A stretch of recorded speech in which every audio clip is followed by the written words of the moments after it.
way to sort of go about it. I can sort of talk about this. This is sort of the focus of the show, and the way it started was I was really influenced by Jean-Michel Basquiat, and if you don't know the artist Ray Johnson, he's been a really big influence within the past few years, actually. He's a collage artist. There's a really nice documentary about him called How to Draw a Bunny, and it's an amazing sort of story. The reason I was sort of influenced by that is because they have worked on smaller drawings. If you don't know Basquiat's work, he usually works like pretty large, and he's one of the more prominent graffiti artists, kind of 80s, that sort of time period. And he sort of grew up on the streets and sort of started there. And when he was first starting, he made little drawings like this. And I thought that was really interesting. And so, maybe not so much in the same sense where I want to take that idea and really work the same way. I don't think about them the same way he does. With Ray Johnson, his postcards or his smaller drawings, there was an intention there. There's some real like connections to what he was trying to do. And I'll let you kind of figure that out on your own. It's a good thing to research and know about. For me, I was really interested in the idea of having the postcards move through the mail system. And so that was something that I was really interested in early on. And so some of the first ones I sent to family members and friends, and then I started sending them to random people I didn't even really know or never seen or ever met, and then that became a project on its own. I started having these like detachment issues. I was working on these things a long time. Like I was putting in a lot of thought and time into them, and then just putting them in a mailbox and watching them disappear, and not like having any real control over that was a big part of it. And so it's kind of recommended to me that I show these things before I start just like sending them off, and so that's kind of what you're seeing now. The other work, these smaller pieces, are direct relations from that to this. I started working real small. You can see this piece over here. Started working real small and thinking about scale. There's so many like practical sort of benefits to working small, sending shows. I showed up here with a box about this size, and the whole show fit in here. Whereas like somebody working really large might have issues bringing it through the door or something. Like those sort of issues come up, and so I like that practicality behind it. I think it's interesting enough in its own right, and it's fun. It's fun sort of figuring those things out. So the relation here is, it really has to do with the size more than anything else, but there's, believe it or not, there's a direct relation between these two things, and that's sort of where it is. In the same respect, I can send these things off fairly easily. So, I don't know if that's enough information, but I can open it up for questions or whatever if you guys have any questions. Your work, is it to be viewed sequentially, or is there an order, or always one whole? It can be. There's a lot of ways I thought about going through this. There's a lot of things I can do, and maybe that's what I like about it so much, is there's a lot of possibilities. What happens after they're sent off, like after they've been received.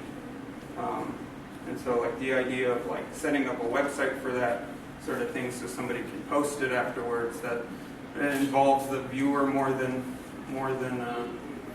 normal, I guess. And putting an order there is not really my intention. There's a sequence for me, like I can probably place like how and where I made these things, and so it might be more personal than something I can really share with my audience. So they're not in any kind of order right now. I placed them so that they could be, I set them up so that they looked right next to each other, but they're not in any kind of order right now. I have a question. Sure. I know you're hailing from San Angelo. When you started, maybe in high school, when you got to university level, did you know you were going to do art? Did you start straight into art, or did you have to find Oh wow. art courses? It's interesting. I started in ceramics actually, and the only ceramics pieces I have in here, I think, are those little guys right there. And so, for me, it kind of shows like where my work is moving. Like this is something that has really developed over the past 2 years, and really set off other things. But I started in ceramics, and I knew that I wanted to be a potter. That's sort of like where I started, and that's all I was really thinking about. And as soon as I got into art school, it just completely changed. I started thinking about other things and wanting to do other things, and so that sort of progression, I mean, it just kind of changed things, and I think I desire that more and more. The change? Yeah, like the sort of movement. I don't want to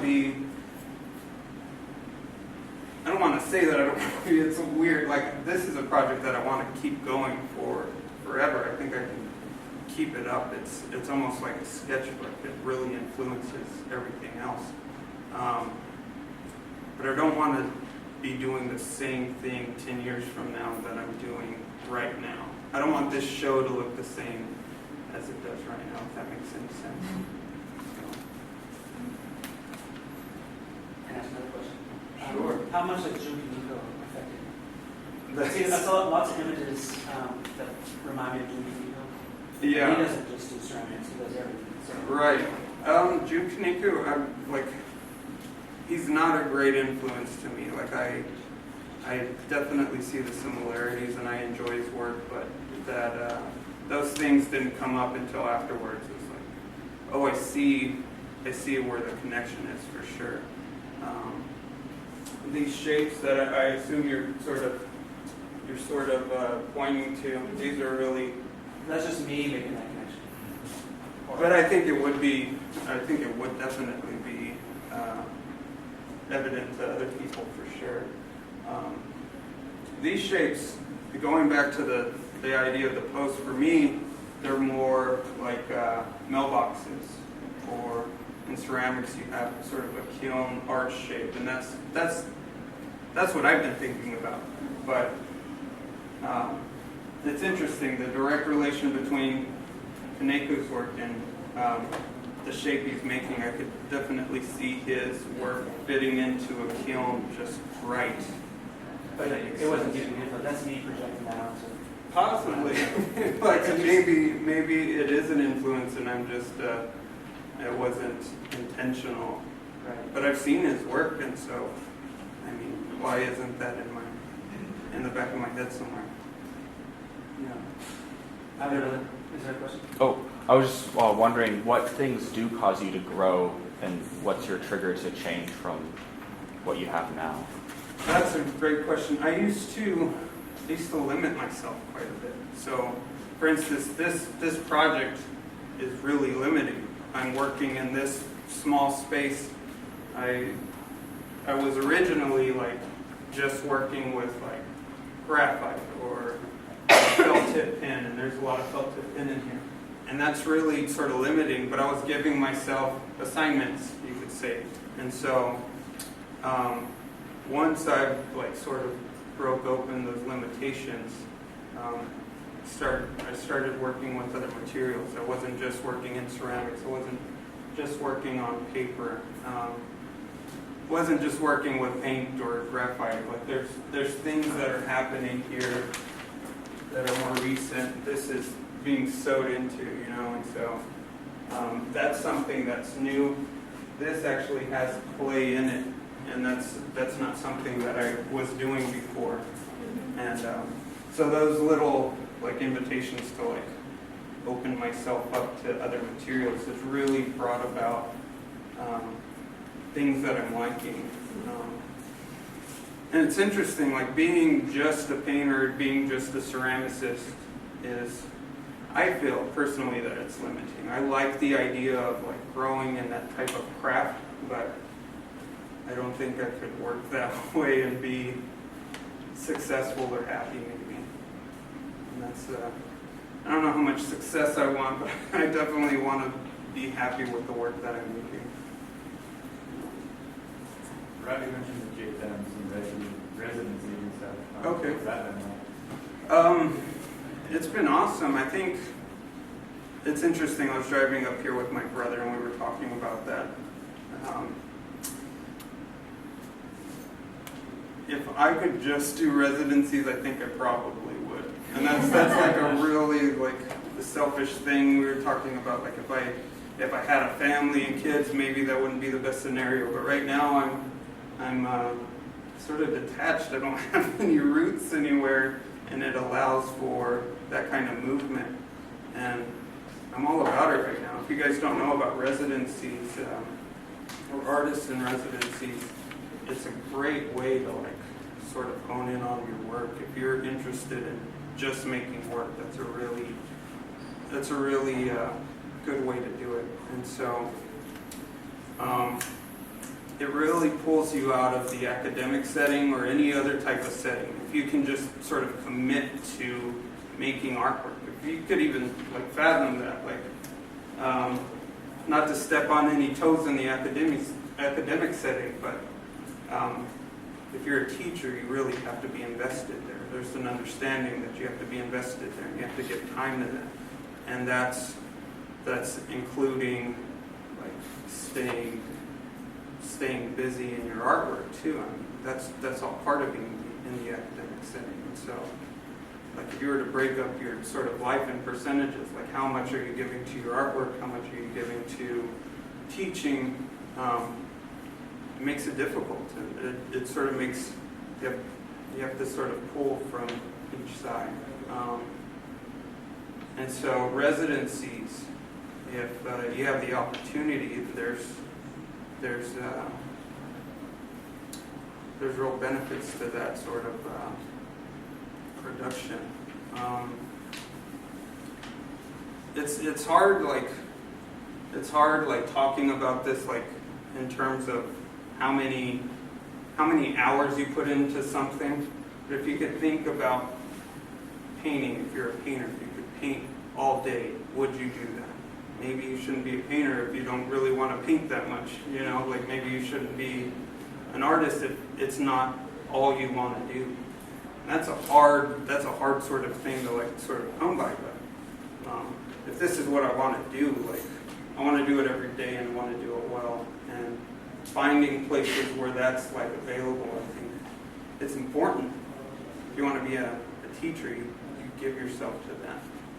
And as much as I like teaching and doing these things, like I want to give time to my artwork for sure. So, I had a residency recently. I was there. It's interesting. Some residencies can be long-term, but I was at a residency in Corsicana, Texas, and I was there for 2 weeks, and that's all I was doing. I was eating, sleeping, and making artwork. And from that, I was able to show some pieces, the pieces I made there, just because I had the pieces. I didn't have anything else there, and so making that work, I was able to show some work there. I like it. It's really weird. It's really sort of strange. I'm trying to be open as possible to those things. The show there that I'm in, it's really interesting. It kind of makes me want to find more of them. But there's this there's this gallery or museum that's connected to the school there, and it's all Western art. It's all like, it's completely different than what I do. And so if you can imagine,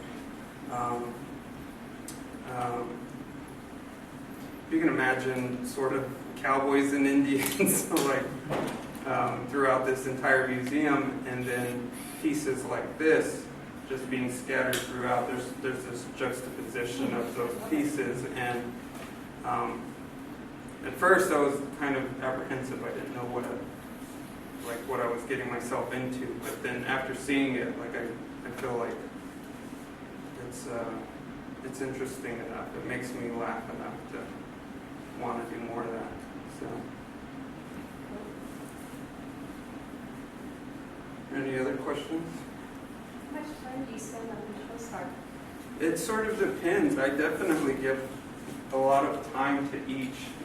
Even if I'm not putting pen to paper or like making marks, I'm carrying them around. That's the other thing about them, is that I can move with them easy. I can have them in a notebook. I can hang them up on my wall really easy. I can wake up and look at them and think about them, put them back, get rid of them. I can dispose of them really easy. And so even if I'm not making marks, that time that I'm spending with them and giving them the okay is really important. So I spend a lot of time with them. In fact, there's some that I didn't choose to show, but I brought when I was installing these. And it was that decision making. It's like, okay, this one's not up to par anymore. I don't feel the same way I did 2 weeks ago.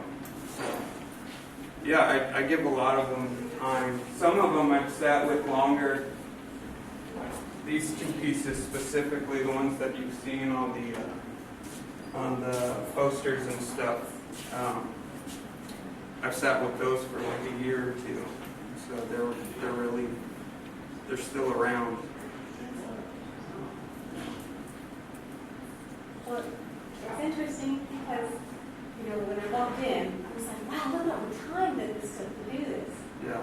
And yet at the same time, each individual piece is really fresh, like it was just like an impulse, a spontaneous impulse. And I love that contradiction. Sure. I love that about that. Yeah.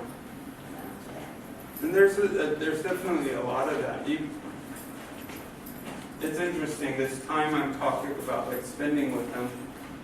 Some of them, you can tell, like, I'm making them sequentially, like you're saying. And some of them really, they are impulsive. Like, I've abandoned my sketchbook because of this project right here. Like, I want this to influence my work more than my preliminary sort of thought. And so there's a time issue that really comes up. One, I can make these marks really easy, but I want to eventually translate this stuff onto my ceramic pieces. And so that sort of process, if you're not familiar with ceramics, it can take multiple steps. It's not so simple as pen to paper. So there's definitely more thought than there is anything else. Try to extrapolate things larger. Is there any desire or seems I'm sure someone's already said it. Some of them, yeah. I definitely like working larger. It's not something I'm opposed to at all. But some of them, they work better larger. Some of them, I even want to see smaller, like on the scale of like a thumbnail. I think that might be pretty interesting too. So They become stamps themselves. yeah. Kind of interesting. Any other questions? I heard a question a second ago that you started off mailing this to people. Where did you make in particular postcards for that person you didn't know? Or all these meant to be mailed in, or did it evolve to no longer mailing? It evolved to no longer mailing, really. And I'm not opposed to mailing. In fact, I'll probably mail some of these off. It's the project that was the initial intention, and I really like sticking to that. But originally, I wasn't. Well, there was a point that I just stopped like caring about like who I was sending them to. I'd find like a random address and thought maybe that's kind of creepy or something. Maybe they're going to get some drawing that from some weirdo that doesn't even know them. But I started sending them to people that might appreciate them or I thought might appreciate them more. So that could be your new way to meet someone. Yeah. Yeah. Any other questions? Have you shown some of your ceramics yet? Oh, definitely. I mean, that's what I really like. And so, I try to show as much as possible, as much as my work allows. And so, ceramics, I like showing that stuff.